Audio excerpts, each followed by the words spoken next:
Hello friends, नमस्कार, जय हिंद, जय भारत। दोस्तों, कैसे हैं आप लोग? उम्मीद है मज़े में होंगे, बिंदास होंगे और इन्जॉय बिंदास कर रहे होंगे। ठीक है दोस्त, आज का वीडियो बहुत ही इंपॉर्टेंट है। स्क्रीन पे देख सकते हैं। जैसे कि आप सभी जानते हैं कि मैं नॉलेज सर हर बार वीडियो बनाता हूँ आप लोग के लिए, कुछ ना कुछ नया लेकर आता हूँ। ठीक है, तो अगर आप क्लास 12th के हैं तो भाई साहब आपका एग्ज़ाम होगा 2024 में। तो रेनबो पार्ट 2, जो कि आप जानते हैं, आप अगर आप इंग्लिश रखे हैं तो पक्का है कि आपको रेनबो पार्ट 2 तो पढ़ना है। तो दोस्त, रेनबो पार्ट 2 का फर्स्ट लेसन, जिसका नाम है इंडियन सिविलाइजेशन एंड कल्चर, का वीडियो मैं अपलोड कर चुका हूं। आप जाकर देख लेना प्लेलिस्ट में। ठीक है, और आज मैं लेसन 2 का वीडियो लेकर आया हूं, जिसका नाम है भारत इज़ माई होम। सबको पता है कि डॉक्टर जाकिर हुसैन जी लिखे हैं। ठीक है, तो चलिए चैप्टर को शुरू करने से पहले डॉक्टर जाकिर हुसैन जी के बारे में पढ़ते हैं। शुरू करते हैं my dear students. Okay, screen पे देख सकते हैं। डॉक्टर जाकिर हुसैन का जन्म 1897 में हुआ है और मृत्यु 1969 में हुआ है। दोनों याद कर लीजिए इनका बर्थ और डेथ। बॉर्न इन हैदराबाद, जन्म हुआ है हैदराबाद में। एंड वाज वन ऑफ, का मतलब होता है में से एक, और ग्रेटेस्ट फ्रीडम फाइटर्स, हमारे महानतम स्वतंत्रता सेनानियों में से एक थे, जिनका नाम है doctor Zakir Hussain. And as well as eminent educationist, यानी इनको हम बोलते हैं कि एक प्रख्यात, विख्यात, बहुत ही मशहूर शिक्षावादी, शिक्षाविद बोल सकते हैं या शिक्षावादी, या एजुकेशन के जो महानता हासिल करता है एजुकेशन में, शिक्षा में, उसको हम लोग बोलते हैं एजुकेशनिस्ट। ठीक है, अब भाई क्या बोला है? अब बोला भाई साहब कि डॉक्टर हुसैन बिकेम, आप बीकॉम के यहाँ पे बीकेम कर देना, became the president of India in 1967। याद कर लो, भी ऑब्जेक्टिव है, पूछेगा कि डॉक्टर जाकिर हुसैन जी हमारे भारत के राष्ट्रपति कब बने? ऑब्जेक्टिव 1967। और अर्लियर राष्ट्रपति थे वो 1967 में, लेकिन उससे पहले ही had served as the governor of Bihar, यानी कि राष्ट्रपति बनने से पहले वे हमारे बिहार के राज्यपाल के रूप में कार्य किया था। ठीक है, अब कह रहे Bharat is my home is an extract from the speech. उन्होंने राष्ट्रपति का जब वो शपथ ले रहे थे 1967 में, तो उन्होंने एक भाषण दिया। उसी भाषण से यह जो हम अभी चैप्टर पर भारत इज माई होम, यह एक उदाहरण है। ठीक है, जो उनके भाषण से लिया गया है। जब वो कब दिए थे? जिस भाषण को उन्होंने ही गेव इन 1967, 1967 में दिए थे, after taking the oath as president, जब वो राष्ट्रपति के रूप में शपथ ले रहे थे। ठीक है, अब कह रहे इन हिज फर्स्ट स्पीच, उनके प्रथम भाषण में, at the president of India, Bharat के राष्ट्रपति के रूप में, अपने पहले भाषण में डॉक्टर जाकिर हुसैन प्लेजेज हिमसेल्फ, यानी कि प्लेज मैंने बड़ा इंपॉर्टेंट वर्ड है। प्लेज का मतलब तो ओथ, ओथ ये इसका साइन हो गया। ओथ नाम सुने? शपथ लेना। ओके, यानी कि एक प्रकार से आप बोल सकते हैं प्रॉमिस करना। वो प्रॉमिस किए अपने आप से।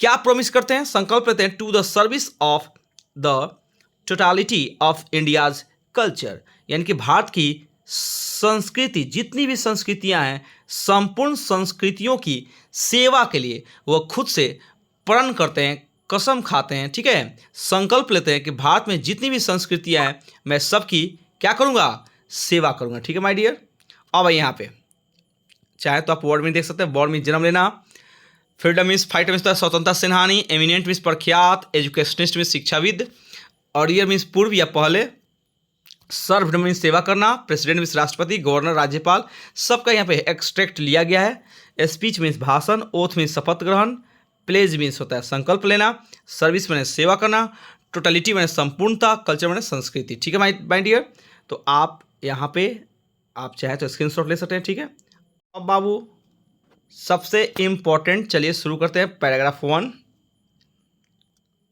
अब क्या करें बाबू यहाँ पे?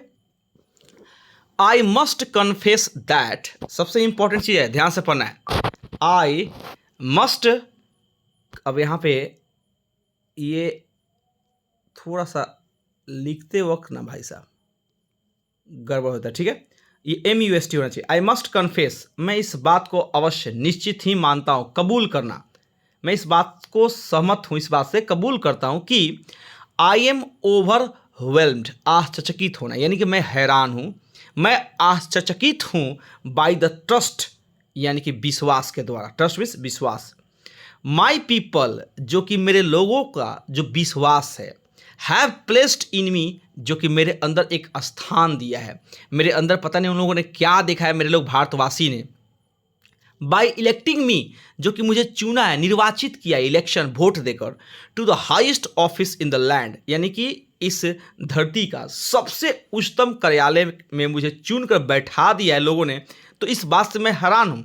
देखो यहाँ पे लिखे हैं, मैं स्वीकार करता हूँ या मुझे खुशी है कि मुझ में विश्वास करके मेरे लोगों ने मुझे देश के सर्वोच्च पद के लिए चुना है। ठीक है, ये फर्स्ट का आप चाहे तो वर्ड देख सकते हैं, कन्फेस में स्वीकार करना, ओवरवेल्ड गदगद होना, आश्चर्यचकित होना खुशी से, ट्रस्ट मीन्स विश्वास, यकीन। ठीक है, अब ये part 2। Doctor Radha Krishnan brought to the presidency a mental equipment and a degree of erudition and wealth of experience rarely to be found anywhere। यहाँ कह रहे हैं डॉक्टर जो राधा कृष्णन हैं वो राष्ट्रपति पद को जिस मानसिक उपकरण, यानी पहली बार वो राष्ट्रपति भवन में एक मानसिक उपकरण को पेश किए थे, एंड विद्वता की उपाधि, जो उनके पास डिग्रियां थी ना बहुत पर्याप्त मात्रा में, और अनुभव का तो खजाना था, यानी उनके पास कोई धन था ना भाई साहब, तो एक्सपीरियंस था, और ऐसा था उनके पास ज्ञान की भंडार, यानी कि उनके पास जो एक्सपीरियंस का जो धन था वो शायद ही ऐसा कहीं आपको पाया जाएगा या किसी दूसरे व्यक्ति में देखा जा सकता है। ठीक है, आप चाहें तो देख सकते हैं, राधा कृष्णन अपनी मानसिकता, क्रमिक ज्ञान और अनुभव की संपदा से राष्ट्रपति पद की गरिमा को जिस तरह बढ़ाया है वहीं कहीं नहीं मिलेगा। ठीक है, यहाँ पर देख सकते हैं। अब कह रहे भाई साहब, during a lifetime devoted to the pursuit of knowledge and truth, यानी कि हमारे डॉक्टर राधा कृष्णन जी पूरे जीवन काल में उन्होंने अपने आप को समर्पित कर दिया, पूरे जीवन को समर्पित कर दिया सत्य और ज्ञान के पीछे। देखिए कुछ लोग पैसा के पीछे भागते हैं और वो परसूट यानी खोज में लग गए ज्ञान की और सत्य की। ठीक है, he has done more than probably any other man to bring out and explain Indian philosophical thought and the oneness of all true spiritual values, यानी कि उन्होंने भारतीय दार्शनिक विचार और सभी सच्चे आध्यात्मिक मूल्यों की एकता को सामने लाने और समझाने के लिए शायद किसी भी अन्य व्यक्ति की तुलना में अधिक किया है।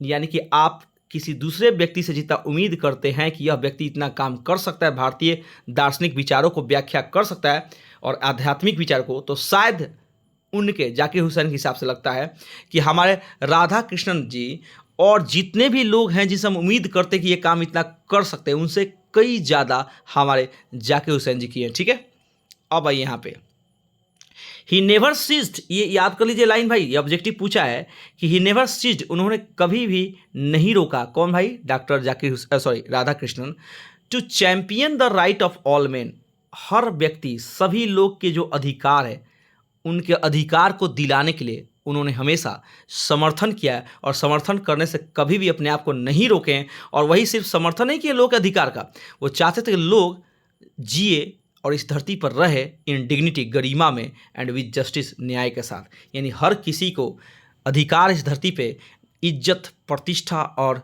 न्यायपूर्ण जीने का। ठीक है, लोगों को न्याय मिले, देखो लिखा है, और सभी का जीवन गौरवपूर्ण हो। ठीक है, इसके प्रयास में वे कभी पीछे नहीं रहे। नेक्स्ट आइए, ये वर्ड है, अब वर्ड क्या बताएं, सब तो पढ़िए दिए, आप स्क्रीनशॉट ले लो, अगर वर्ड चाहते हैं आप लिखना तो देखिए सब वर्ड लिखा गया है, आप भाई साहब स्क्रीनशॉट ले लो। ठीक है, चलिए अब पढ़ेंगे हम लोग 3 नंबर, पैराग्राफ 3 पे ध्यान देते हैं माय डियर। पैराग्राफ 3, पैराग्राफ जो 3 है भाई साहब, लिखा है कि I can only assure you, मैं तो केवल आप लोग को विश्वास दिला सकता हूँ। एश्योर मीन्स होता है विश्वास दिलाना। मैं आप सभी को सिर्फ आश्वस्त कर सकता हूँ कि I enter this office in a spirit of prayerful humility and total dedication. देखिए क्या कर रहा है, मैं केवल आप लोग को विश्वास दिला सकता हूं कि मानवता के लिए विनीत भाव, मैंने प्रेयरफुल, आराधना पूर्ण जिसको बोलते हैं, ठीक है, एवं टोटल डेडिकेशन, पूर्ण समर्पण के साथ मैं इस पद को स्वीकार करता हूं। यानी कि मैं राष्ट्रपति पद को पूर्ण रूप से अपने समर्पण के आराधना पूर्ण, ठीक है, मानवता, विनीत जिसको विनम्रता बोलते हैं, के साथ मैं इस पद को स्वीकार करता हूं, ठीक है। I have just taken the oath of loyalty to the constitution of India.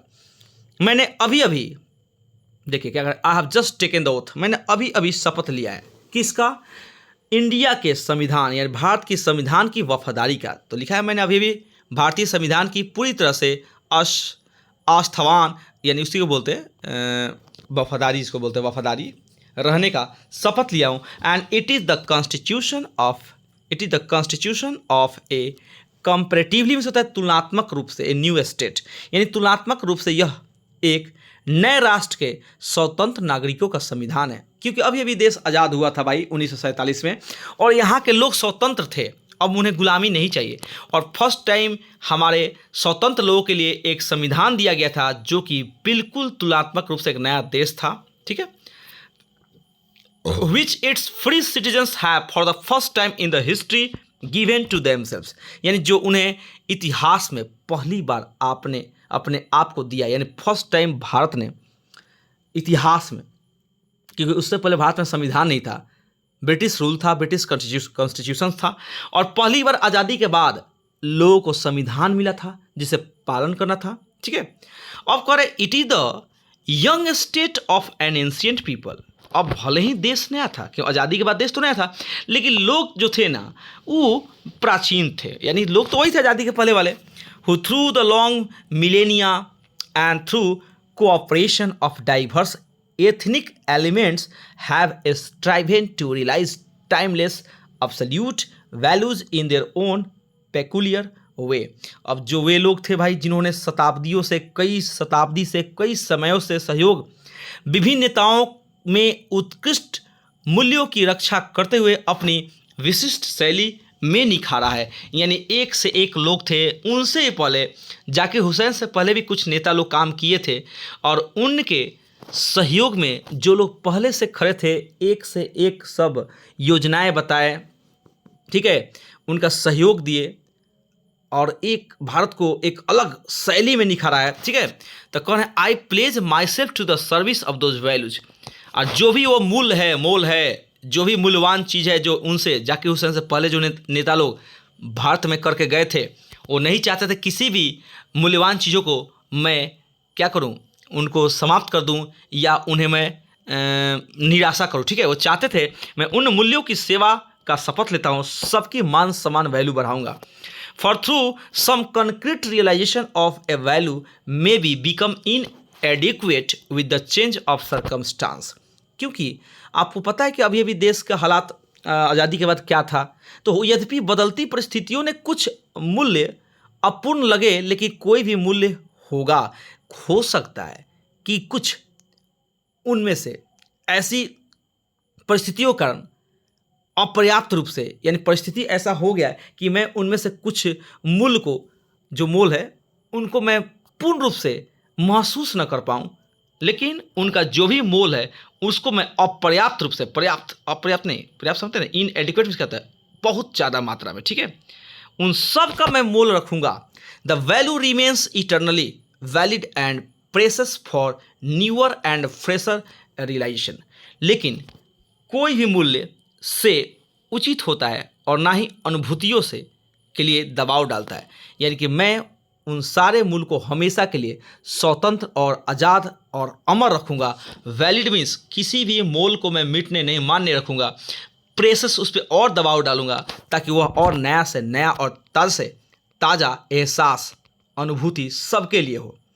The past is not dead and static. जो हमसे पहले नेता लोग करके गए हैं इस देश में, मैं उनके जो हमारे अतिरिक्त बोलते हैं, जो हमारे अतीत काल की जो संस्कृतियाँ हैं, सभ्यताएँ हैं, उनको मैं मरने नहीं दूंगा, उनको मैं स्थिर नहीं होने दूंगा। वो जो हमारे प्राचीन समय की सभ्यता है उसे मैं मृत और शांत नहीं रखूँगा। It is alive and dynamic, यह जीवित और गतिमान होता है। And is involved in determining the quality of our present and the prospects of our future, और हमारे वर्तमान एवं भविष्य के गुणों को निर्धारित करता है। यानी वो जो पहले की संस्कृतियां हैं, जो मोल है, जो पहले के बनाए हुए हमारे नेताओं का रास्ता है, जो भी तरीकाएं हैं, उन सब को मैं कभी भी स्टैटिक और डेड नहीं होने दूंगा। उनके जीवित का प्रमाण दूंगा, एहसास दिलाऊंगा पूरे भारतवासियों को कि हमारी पहले की सभ्यता भी अभी जिंदा है, ठीक है, और वह सब हमारे वर्तमान और भविष्य के गुणों को निर्धारित करता है। अब यहाँ पे कह रहा है ये वर्ड मीनिंग है, आप चाहे तो स्क्रीनशॉट ले सकते हैं भाई, ठीक है। यहाँ ये 4 नंबर पढ़ते हैं। 4 नंबर कर बुआ the process of its constant renewal is, अब जो इसकी प्रक्रिया है, इसके जो निरंतर नवीकरण की प्रक्रिया जो लगातार हमारे देश में एक से एक बढ़कर नए नए नियम आ रहे हैं, लगातार नई नई प्रक्रियाएं आ रही है, इसको कैसे रिन्यूअल किया जाए, ठीक है। इंडिड सच पूछिए तो सचमुच the process of growth of national culture and national character, वास्तव में सच पूछे तो राष्ट्रीय संस्कृति और राष्ट्रीय चरित्र के विकास की प्रक्रिया है। जो हमारे पहले के जो वैल्यूज हैं, जो मोल है, जो सम्मान है, जो रिस्पेक्ट है, उन सबको अगर मैं न्यूअर कर रहा हूँ, फ्रेशर कर रहा हूँ, और उसको मैं मरने नहीं दे रहा हूँ, यानी कि उसको जिंदा रख रहा हूँ, तो सच पूछिए तो हमारे राष्ट्रीय संस्कृति और राष्ट्रीय चरित्र की एक धरोहर है, विकास की प्रक्रिया है। It is the business of education, यह एक शिक्षा का व्यवसाय है। अगर वह संस्कृति सभ्यता जिसको पास्ट की बात कर रहे हैं जाकिर हुसैन जी, तो एक शिक्षा का व्यवसाय है। एज आई सी, जैसा कि मैं इसे देखता हूँ, to ministers this constant renewal, कि इस निरंतर नवीकरण में के लिए मैं मंत्री हूँ, जो मुझे मंत्री बनाया गया है। I may be forgiven the presumption that my choice to this high office has mainly, और मुझे इस अनुमान के लिए माफ़ किया जा सकता है कि इस उच्च पद के लिए मेरी जो पसंद मुख्य रूप से, इफ़ नॉट इंटायरली, अगर पूरी तरह से नहीं तो मुख्य रूप से जो है, उनका जो सोच है, जो सपना है इस देश के लिए, कुछ उनसे गलती हो जाए, चूक हो जाए, तो उसके लिए माफ़ भी किया जा सकता है, क्योंकि भाई नया देश है, नया संविधान है। आज़ादी के बाद तो कुछ नया ही ना संविधान था।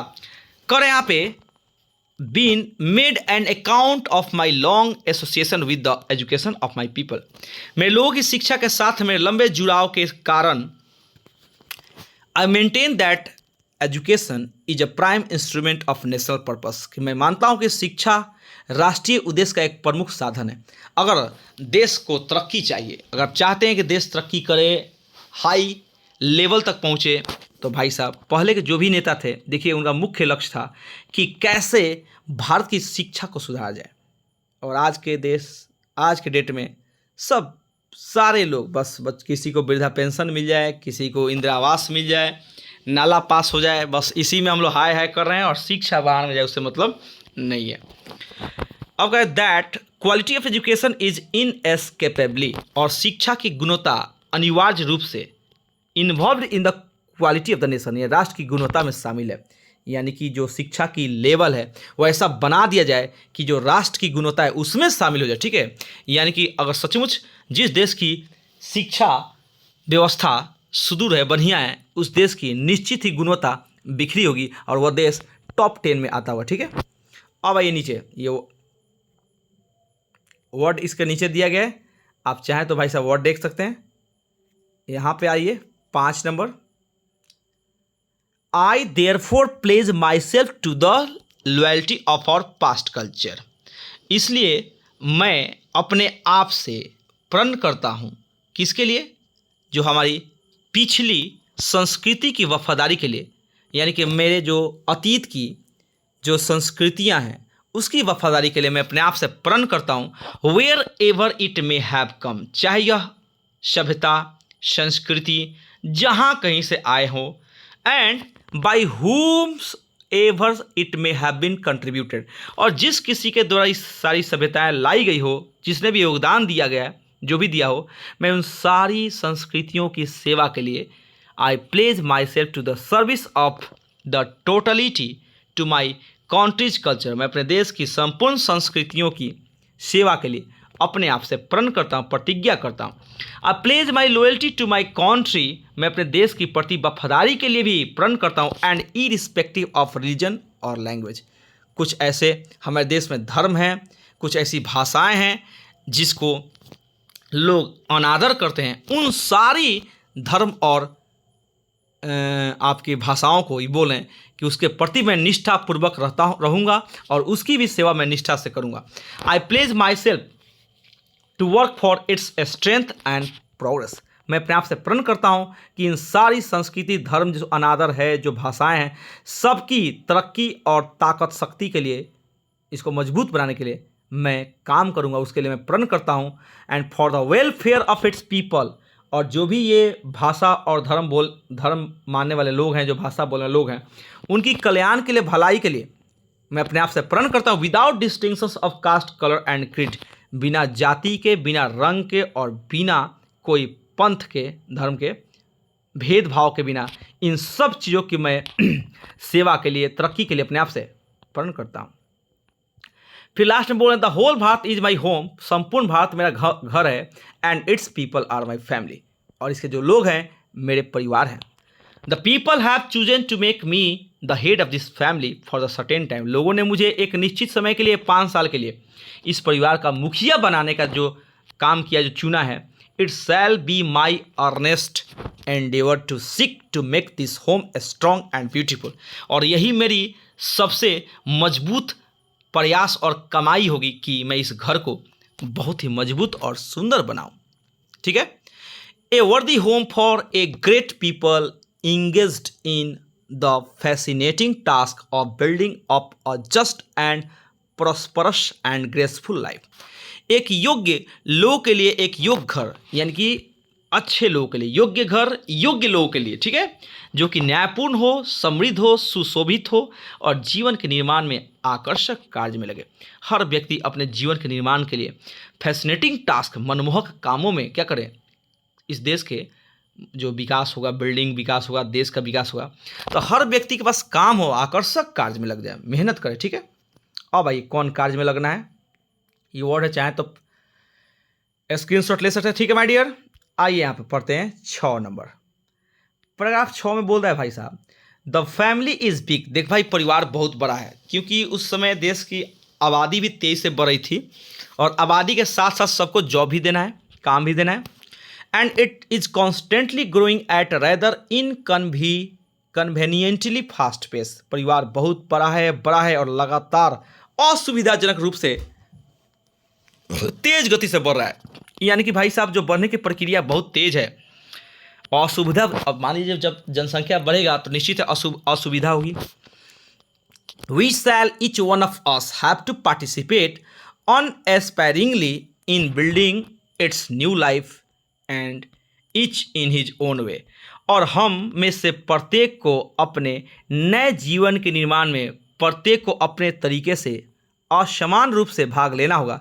जो जहाँ है वहीं से इसमें हिस्सा ले सकता है। भारत को नए जीवन देने में, भारत को तरक्की करने में आप जहाँ हैं अपने तरीक़ा से, अपने हिसाब से भाई इसमें हिस्सा लीजिए। फॉर शेयर साइज, और इस देश को तरक्की करने के लिए बड़े आकार में, the task ahead of us are so demanding, सरासर आकार यानी बड़े भव्य, हमारे आगे जो काम दिया गया है उस काम की इतनी मांग है, इतनी डिमांड है ना, that no one can afford to sit back and just watch और let frustration become an endemic in our country. कोई भी इस काम से वापस बैठने के लिए तो बर्दाश्त नहीं कर, वापस तो नहीं घूम सकता है, और हमारे देश में निराशा को देखने या निराशा पैदा करने में सक्षम है ना। ये हमेशा के लिए यहाँ से निराशा नहीं रहने वाला है। ठीक है। The situation demands of us, ये जो स्थिति है वो हमसे डिमांड कर रही है, मांग कर रही है, क्या करने का, वर्क एंड मोर वर्क, काम करो और अधिक काम करो। साइलेंट एंड सिंसियर वर्क, चुपचाप शांतिपूर्ण काम करो और ईमानदारी से काम करो। सॉलिड एंड स्टडी, ठोस काम करो लेकिन लगातार करो। ठीक है। Reconstruction of the whole material and cultural life of our people, हमारे लोगों की संपूर्ण सामग्री और सांस्कृतिक जीवन के लिए हमें लगातार काम करना पड़ेगा। ठीक है दोस्त, ये आपका वर्ड मीनिंग है, चाहे तो आप ले सकते हैं स्क्रीनशॉट। ठीक है भाई साहब, और भाई यहाँ पे 7 नंबर में क्या बोला है, 7 नंबर पैराग्राफ बहुत इंपॉर्टेंट है। यहाँ पे करे बाबू, this work as I see it, यह काम, कौन सा काम, जो इस देश को विकास के लिए चाहिए, जैसा कि इस काम को मैं देख रहा हूं, हैज टू एस्पेक्ट्स, इस काम के 2 रूप हैं, 2 पहलू हैं। एक है वर्क ऑन वन सेल्फ, एक खुद पर काम करना, and work for society around, एक स्वयं पर काम करना और एक आसपास के समाज के लिए काम करना।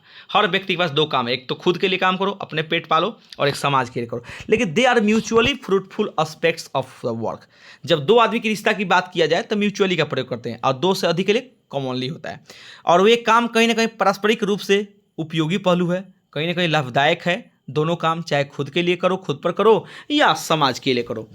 The work on one self is to follow the urge towards moral development as a free person and under self impose discipline which alone can render that possible.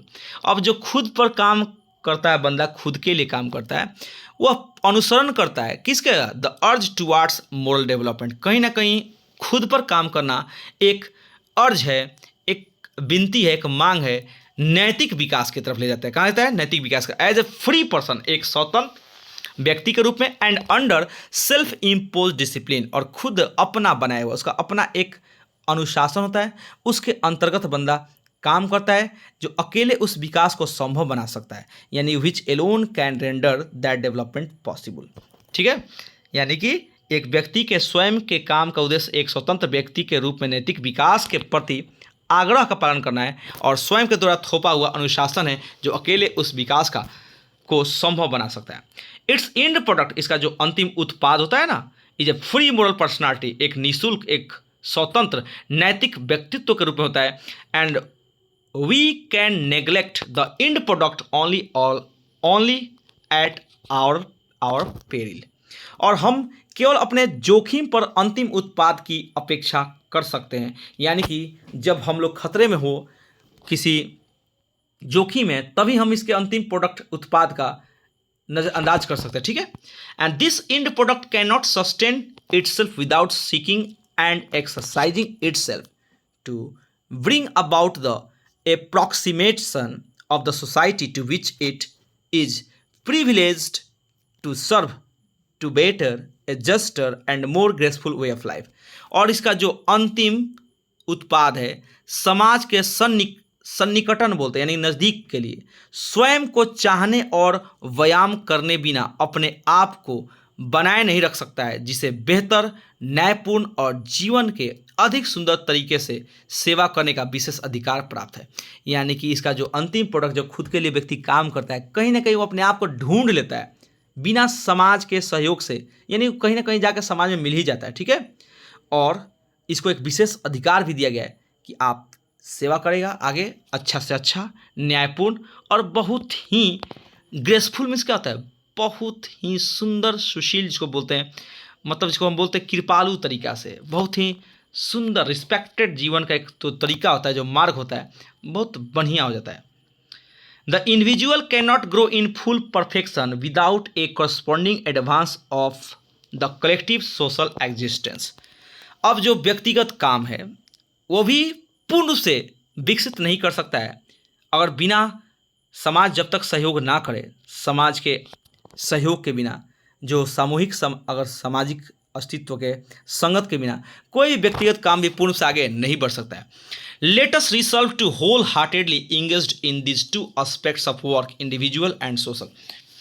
आइए हम काम के इन 2 पहलुओं में पूरे दिल से लग रहे हैं, व्यक्तिगत काम और सामाजिक काम। जब भी पूछेगा समाज काम के कितने पहलू हैं, तो बोलना है 2 पहलू। कौन कौन, इंडिविजुअल एंड सोशल। अब यहाँ पे 7 नंबर का भाई वर्ड है, चाहे तो आप वर्ड लिख सकते हैं, स्क्रीनशॉट ले सकते हैं।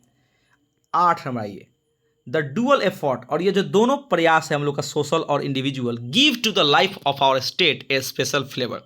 ये दोहरा प्रयास हमारे राज्य को के जीवन को एक विशेष स्वाद देगा।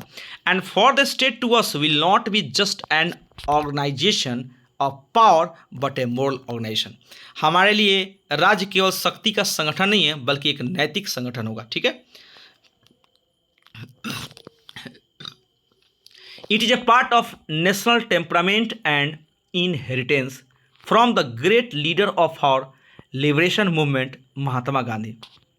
और यह एक हिस्सा है हमारे राष्ट्रीय जो कि विरासत में मिला है, राष्ट्रीय स्वभाव का यह एक हिस्सा है जो कि हमें विरासत में एक महान नेता के द्वारा दिया गया है, जो कि आज़ादी के आंदोलन में दिए थे। उनका नाम है महात्मा गांधी। और उन्होंने कहा था कि the power should be used only for moral purposes.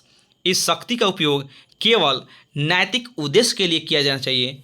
कभी भी मारपीट और लड़ाई झगड़ा के लिए शक्ति का प्रयोग नहीं करते हैं। The peace of the strong is what we shall dedicate ourselves to work for. और बलवान की शांति वह है जो हम काम करने के लिए खुद को समर्पित करेंगे। यानी सबसे शक्तिशाली व्यक्ति वह है जो अपने आप को काम के प्रति समर्पित करे। ठीक है, इसका वर्ड है, चाहे तो आप लिख सकते हैं। अब आइए 9 number, I have full faith in my people. और मुझे पूरा विश्वास है अपने लोगों में, भारतीय लोगों में, कि they will bring fourth the energy requisite for the satisfactory performance of this dual task. मुझे पूरा विश्वास है हमारे लोग उस ऊर्जा को, उस एनर्जी को उत्पन्न करेंगे, अपने में जन्म देंगे जो आवश्यक है। किसके लिए? इन दोहरे कामों के लिए, इंडिविजुअल और सोशल काम के लिए जो आवश्यक एनर्जी है उसको उत्पन्न करेंगे। एंड द सेटिस्फैक्ट्री परफॉर्मेंस, और जो हमारा अंजाम है, जो संतोषजनक जो प्रदर्शन के लिए ऊर्जा चाहिए, आवश्यकता, वो सामने लाएंगे। ठीक है, and it shall be my privilege. और मेरा सौभाग्य होगा, यह मेरी विशेष अधिकार होगी, to contribute my share to this enchanting enterprise, कि मैं भी इस मनोरंजक कार्य में अपना योगदान दूँ। ठीक है, और आप यहाँ पे लिख सकते हैं 9 नंबर का वर्ड। कोई दिक्कत, कोई भी अगर दिक्कत होगा लाइन में तो आप लोग प्लीज़ कमेंट में करना, मैं फिर से बताऊँगा, फिर बताऊँगा। ठीक है, आप चाहें तो सारे चैप्टर का लाइन बाय लाइन हिंदी लिखा गया है, आप लिख सकते हैं। ठीक है, वीडियो अच्छा लगे तो भाई प्लीज़ इसको सब्सक्राइब करना, लाइक करना। ठीक है, thank you very much. Okay, that's all.